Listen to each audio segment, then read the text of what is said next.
Агресията срещу ромите в България. Всички си създаваме мнение за ромите, дори да не знаем много по темата, защото откакто сме се родили, сме чували изказвания като тези. Циганите са виновни за високата престъпност в страната. Българите не крадат. Циганите продават гласа си.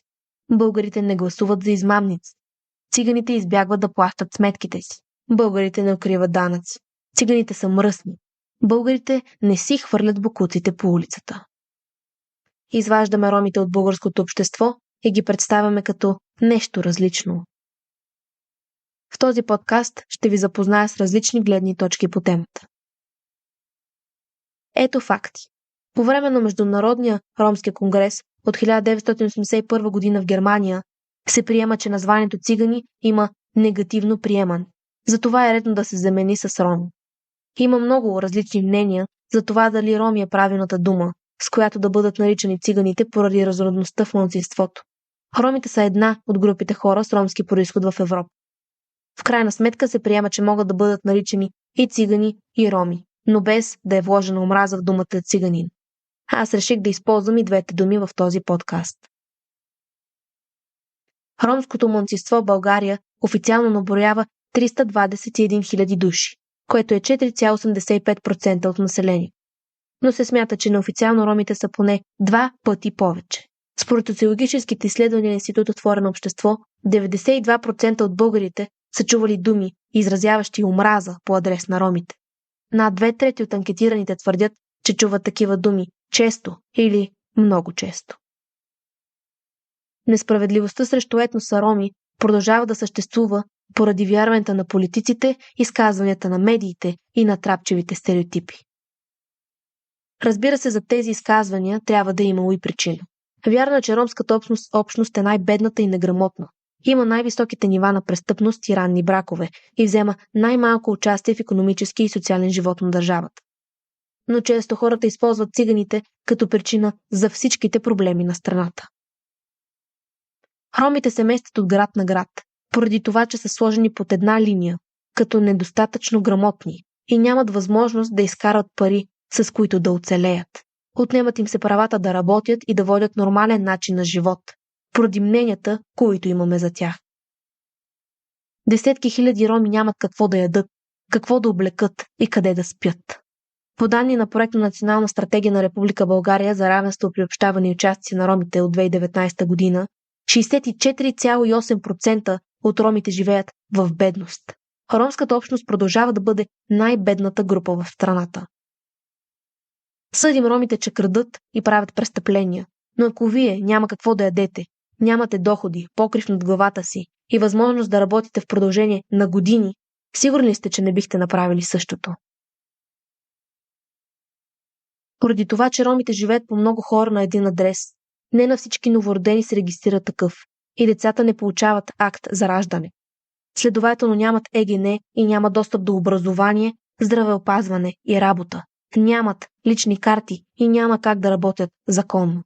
Животът на стотици ромски деца е труден и несправедлив още преди да е започнал. Деца, които са с поставени етикети, преди да са имали възможността да начертаят бъдещето си.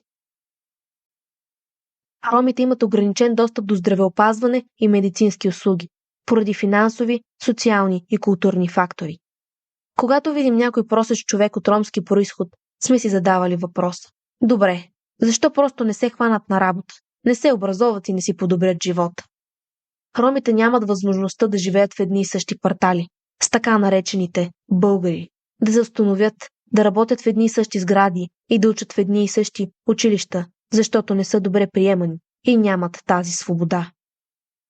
Омразата е толкова коварна, че има случаи, в които назначават на работа роми, които нямат външните характеристики на този етнос, но когато им проверяват личната карта и видят, че живеят в някои от ромските квартали, ги отхвърлят.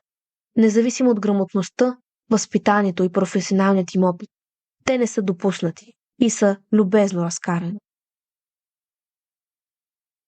Според поручване на Института Отворено общество от 2007 година, ромите са най-мразената група в страната. Представете си, вие да сте част от тази група и да се говори по този начин за вас. Да ви бъде отнето елементарното право да бъдете зачитани като членове на държавата си. да не можете да правите планове за бъдещето си, защото нямате спокойно настояще.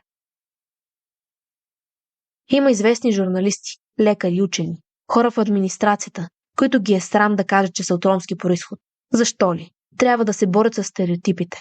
Има хора, които са с едно име в паспорта си и с друго сред познатите си, защото се страхуват да няма санкции срещу тях.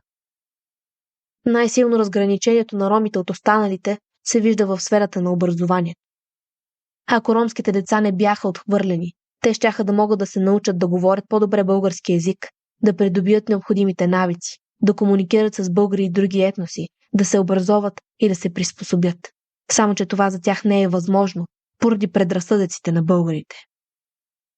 Въпреки че знаем, че ние дистанцираме, игнорираме и показваме неравностойно отношение към ромите, няма как да съдим някого, ако не сме изживели трудностите му, а само си ги представяме.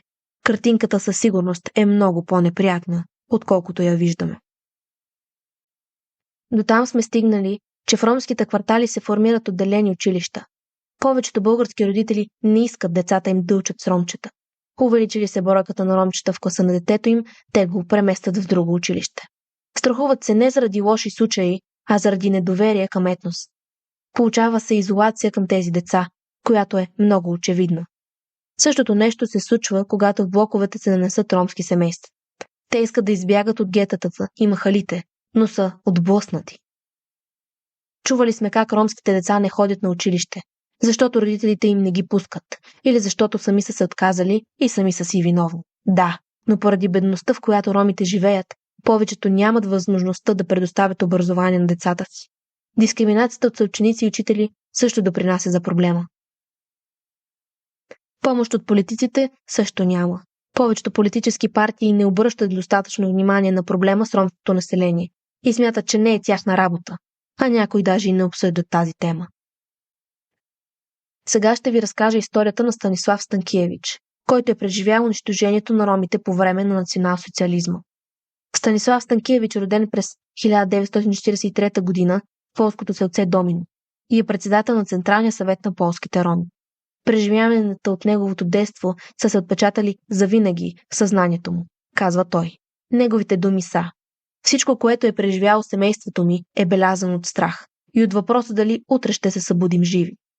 Този страх от непознатото и от чувството, че не можеш да се довериш на никого, както и съзнанието, че на нас гледат по-различно, като на нещо лошо, са ни преследвали винаги. От общо 108 души в семейството му оцеляват само 8. Работили са принудително в едно земеделско стопанство в Домино, където са отглеждали зеленчуци и други храни за германците. Родителите на Станислав, неговите баба и дядо, Чичо и Леля, също са работили там, след като са били задържани в гетото на Люблин, откъдето са изпратени да упражняват принудителен труд. Един спомен за баща му се е запечатал дълбоко в съзнанието на Станислав Станкиевич. Той казва: веднъж спрял работа за момент, за да изяде парче хляб, което бил скрил. Изневиделица се появило малко момче, синът на собственика на земя. Баща ми се оплашил, че детето ще го издаде и му предложил да си споделят хляба, но момчето отказало и избягало. След тази случка бащата на Станислав живеел със страх, че ще бъде наказан. Но детето изглежда проявило съчувствие към него и разказало прочувствено на баща си, как този човек, който очевидно нямал нищо, искал да сподели късчето хляб с него. От тогава детето редовно носело на баща му хляб и свинска мас, а веднъж седмично даже имало и мляко за семейството му. Станкиевич разказва за нападения в ромските квартали, опожарени къщи и прояви на агресия. В крайна сметка, ромите са граждани на своите държави и да ги игнорираш е равносилно на това да отричаш историята на собствените си съграждани и сънародници. Това води до социално напрежение и възпрепятства положителното развитие, казва Станкиевич. И слушайте тези думи отново и ги запомнете. Успехи има, но тук идва и проблема, че ние чуваме само за негативните страни на циганската общност. В повечето кризи, независимо дали е вярно, ромите са обвинени за случилото се. Твърди се, че те са основната причина за бедността, престъпността и затриването на българската нация. Безспорно общността има и проблеми, но тя има и друго лице. И все пак има надежда. От данните на Амалипе от 2019 година става ясно, че за 7 години процентът на роми, участващи в средно образование, се е удвоил, а ромите, обучаващи се в университети, са се увеличили 6 пъти. Броят на ромите за средно образование за последните 15 години е нараснал от 2% на 10%. Преди 15 години всички ромски деца се мъчеха да завършат 8 клас и да имат основно образование. Преди 2 години 96% от завършилите 7 клас продължиха в 8 клас, а преди 10 години бяха само 36%. Това е огромен успех. Има роми, които са образовани, успешни, работещи. Медиите не споменават тези роми. Защо? Винаги при престъпление се изкарва етносът напред, но добрите примери остават назад. Аз ще ви дам няколко добри примера от ромското общество. Ромската певица, която е световно известна и обичана от всички, Софи Маринова, наричана в България втората Лили Иванова. Тя постига много успехи и през 2012 година отива на песенния конкурс Евровизия от името на България. Есма Реджепова, която е родена в село Доскопие, което през 1943 година е било на територията на България, е световна музикална легенда с над 8000 самостоятелни концерта по света, над 100 авторски песни и 15 издадени албума. Усин Керим е български поет, роден през 1928 година в град Тетевен. Повечето българи не са знаели, че той е от ромски произход. Публикувал е 11 книги с поезия. Стиховете са му преведени на руски, румънски, чешки и други езици. Творбите на Сули Сеферо са притежани на много международни галерии. Носител е на много български и чужди награди за отличия. Награден е с орден Златен век от Министерството на културата за цялостно творчество. Серафим Тодоров е сред най-успешните български боксьори на всички времена. По време на неговата кариера има 3 световни и 3 европейски титли. Васко Василев е скулптор. Творбите му са излагани из цяла Европа, САЩ и Япония. Да не забравяме професор доктор Александър Асенов Чирков, който беше професионалист в сферата на сърдечни болести, операции и трансплантации. Личното ми име по рождение е Фарук. Прави първата в България на Балканите и в целия източен блок успешна сърдечна трансплантация. През 2003 година прави и първата в нашата страна белодробна трансплантация. Професор доктор Александър Чирков е носител на редица научни и държавни отличия, сред които и най-високото държавно отличие – орден Стара планина. Автор е на много научни публикации, предимно в чужди издания. Владее немски, английски, френски, италиански и руски език. Александър Чирков умира на 24 ноември 2020 година. Безспорно, професор Чирков е пример за всички нас. Дали бихме предположили, че е с ромски произход, когато чуем всичките му постижения? Негови думи са следните. 3 неща трябва да пожелаеш за теб и на другите. Здраве, радост и добри приятели. 3 неща трябва да контролираш и овладяваш. Темперамент, език и поведение. 3 неща трябва да култивираш. Смелостта, добротата и любов към околните. 3 неща трябва да дадеш.